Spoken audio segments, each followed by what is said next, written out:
तो नमस्कार प्यारे मित्रों, एक बार फिर से स्वागत है आप सभी प्यारे मित्रों का प्रबोध क्लासेज के यूट्यूब चैनल पे। दोस्तों, राजस्थानी कर्मचारी चयन बोर्ड के द्वारा एक नया विज्ञापन आपके बीच में 26/2/2024 को जो है वो जारी हुआ है। और इसके अंतर्गत हम लोगों को स्टेनोग्राफर व निजी सहायक ग्रेड सेकंड की संयुक्त भर्ती देखने को मिली है। इस संबंध में हम लोग ने कल एक कोशिश की थी कि सिलेबस को बताया जाए, और आज हम कल हमने जो है इसके बारे में बताया था। आज हम इसकी सिलेबस के बारे में भी बताएंगे, और साथ में जो है वो थोड़ा सा इसमें दिशा निर्देश करने की कोशिश करेंगे कि कितने क्या पद है और कितने क्या पोस्टें यहाँ पे है आपके लिए। तो आप लोग मेरे साथ जुड़ने की कोशिश करिएगा। सबसे पहले ध्यान रखना, यहाँ पे जो है 474 पोस्टें टोटल है आपके बीच में। कितनी? 474 टोटल पोस्टें हैं, जिसमें जो है आपके 194 आपकी किसकी है? शीघ्र लिपिक की है, जिसे जो कि शासन शासन सचिवालय में काम करेंगे। उसके बाद बात करें राजस्थान के अधीनस्थ विभाग में जो है या कार्यालय में जो है वो 280 पोस्टें आपके है इसमें। अब हम लोग आगे बात करते हैं, और देखो, इम्पोर्टेंट इम्पोर्टेंट बात ही करेंगे आज हम, है ना। ज़्यादा बड़ा वीडियो नहीं होगा। ये सब आप लोगों ने जानकारी पढ़ ली होगी मेरे ख्याल से। हम लोग अपने सिलेबस की ओर चलते हैं। हम लोग केवल और केवल अपने सिलेबस की ओर चलने की कोशिश करते हैं। पूरा पूरा सिलेबस यहाँ पे आपको मिल जाएगा। इसमें आपकी हिंदी की जो व्याकरणिक कक्षाएं ऑलरेडी चल चुकी है ना। आप लोगों को बस इतना ध्यान रखना है कि अगर आपको इसकी पात्रता पता नहीं है, आपको समझ में नहीं आ रही है, तो उसके बारे में आपको थोड़ा सा बता देता हूँ। 6 नंबर जो पॉइंट है उसके बारे में थोड़ा सा बताना चाहूँगा आपको। आपके पास क्या होना चाहिए? सीनियर सेकेंडरी की जो है वो डिग्री होनी चाहिए, यानी आप लोग जो है 12th पास होने चाहिए। क्या होने चाहिए? 12th पास होने चाहिए। ठीक है, 12th सही से नहीं लिखा गया, 12th पास होनी चाहिए आप। उसके अलावा आपके पास क्या होना चाहिए ये भी ध्यान रखना। अगर आपके पास इनमें से कोई बड़े डिप्लोमा नहीं है, तो आपको सिर्फ और सिर्फ राजस्थान स्टेट सर्टिफिकेट कोर्स जो RSCIT है वो आपके पास होनी चाहिए। RSCIT जो कि Varthaman Mahavir quota open university जो है वो आपके कंडक्ट करवाती है। हर 3-4 महीने में होता रहता है। आपने नहीं किया तो अभी भर दीजिएगा। आपके जब पेपर होगा ना, उस टाइम ये चाहिए होगा, ध्यान रखना। उसके बाद एक मुख्य बात जो मुझे बतानी है आप लोगों को। बाकी हर एक जिस प्रकार से OTR वगैरह जो होता है वो आप लोग देख लेना। मुझे जो बात आपको बतानी है दोस्तों, वो है केवल और केवल आपका सिलेबस। सिलेबस के बारे में हम लोग चर्चा कर लेते हैं। 1 मिनट के लिए आप लोग बस मेरे साथ जुड़े रहिए, मैं सिलेबस निकाल लेता हूँ। ये देखिए, यहाँ पे आपके पास परीक्षा की पूरी स्कीम आपके पास आ गई है। इसमें दो प्रश्न पत्र आपके होंगे। दो प्रश्न पत्र पहले पार्ट में, दो चरण होंगे यहाँ पे। पहले पार्ट में आपको सामान्य ज्ञान पता होना चाहिए और दैनिक विज्ञान पता होना चाहिए, उसके साथ राजस्थान का सामान्य ज्ञान। ये तीन चीजें आपके उसमें पूछे जाएंगे। 50 अंकों का ये होगा ये पार्ट, और 50 का ये, मतलब कि 100 अंकों का, है ना। 100 अंकों का ध्यान रखना, पूरा का पूरा 100 अंकों का जो है एक पेपर होगा। 75 इसमें टोटल प्रश्नों की संख्या रहेगी। 75 प्रश्नों की संख्या टोटल इसमें रहेगी दोस्तों।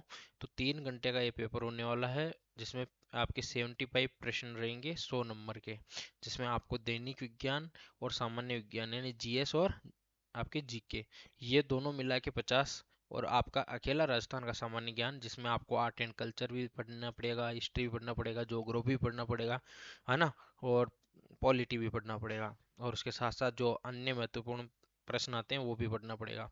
उसके अलावा एक और बात ध्यान रखना कि आपको जो है वो आपको हिंदी और अंग्रेजी, जी हाँ, हिंदी और अंग्रेजी, सामान्य हिंदी और सामान्य अंग्रेजी भी पढ़ना है।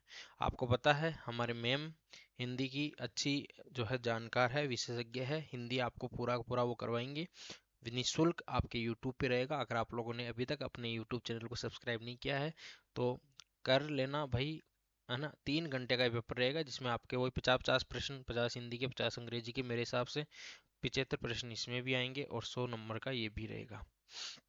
उसके बाद ये चरण सेकंड है, ये आपके टंकन वाल वगैरह का है ना।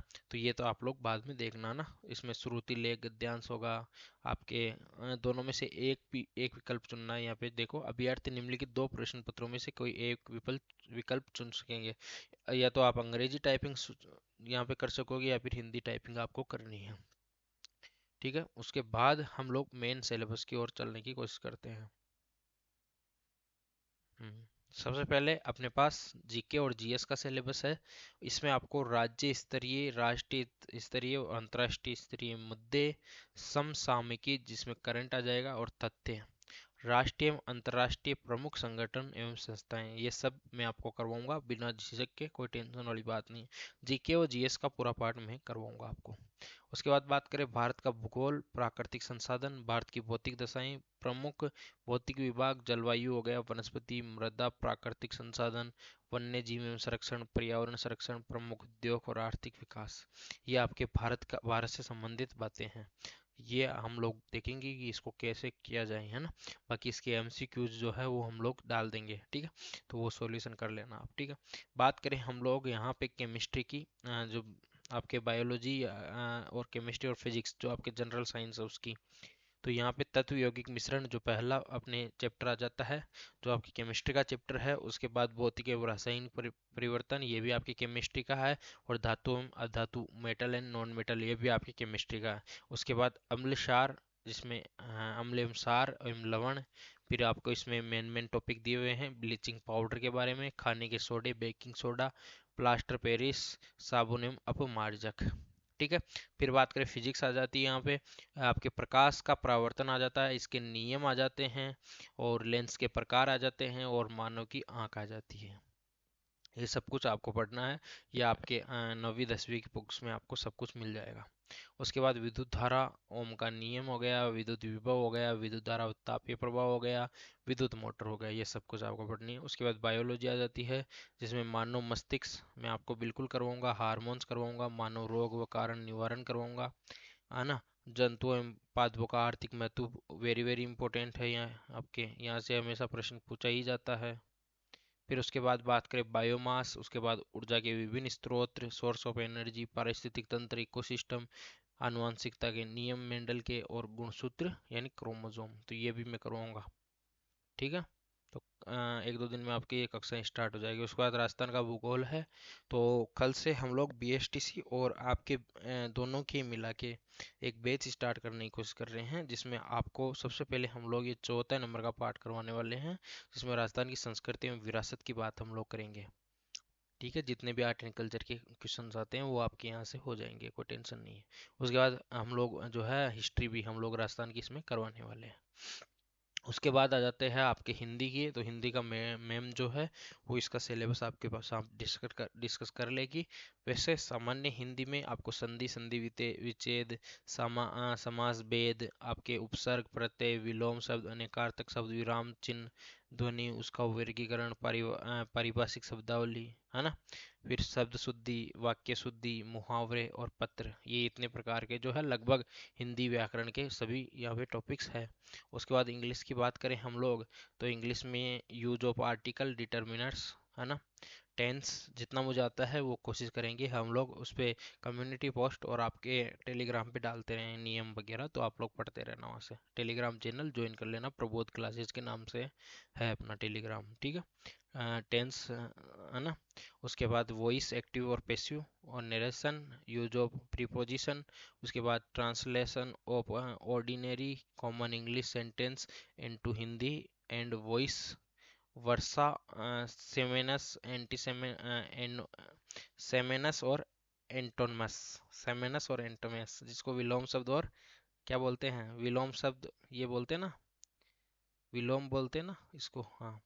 Compare comprehension of the given passage, भाई इंग्लिश थोड़ी सी देखो वीक है अपनी भी, लेकिन अपन बहुत सारी चीज़ें आवा है कमेंट, ठीक है। बात करें glossary of official technical terms, letter writing, इसमें official, demi official, circular notice, है ना। ये सब आपको जो है वो करने होंगे, सब ऑब्जेक्टिव टाइप क्वेश्चंस होंगे इसमें, ठीक है। अब देखो यहाँ पे पैटर्न ऑफ क्वेश्चन पेपर देख लेते हैं। Two type objective type question paper होंगे, मैक्सिमम 100 मार्क्स का होगा। Number of question Shri Ram, number of question आपके 150 होंगे। 75 क्वेश्चन इसके किसके, जनरल हिंदी के, और 75 आपके जनरल इंग्लिश के रहेंगे। इसमें से बता रहा है general Hindi and 75 general English के। ठीक है। ड्यूरेशन ऑफ पेपर 3 आवर्स, मतलब दोनों ही 3-3 घंटे के पेपर रहेंगे। तो यहाँ पे ध्यान रखना, यहाँ पे 150 प्रश्न आएंगे 100 नंबर के, ध्यान रखना 100 नंबर के 150 प्रश्न, जैसे मैंने पहले बताया आपको। और यहाँ पे भी आपके 150 प्रश्न आएंगे 100 नंबर के। ठीक है। फिर बात करें सभी पे इक्वल मार्किंग है और नेगेटिव मार्किंग नहीं है, सबसे बड़ा पॉइंट ये है। तो आपके मजे हो गए इस बार, नेगेटिव मार्किंग भी नहीं है। उसके बाद आप फॉर्म इसका जो है फिल कर सकते हो, और हम लोगों ने सब कुछ बताने की कोशिश की है इसमें, और कुछ भी छोड़ने की कोशिश नहीं की है। तो आप लोग हमारे साथ जुड़िए, मिलिए अगले वीडियो में। तब तक के लिए राम राम साथ, जय श्री श्याम।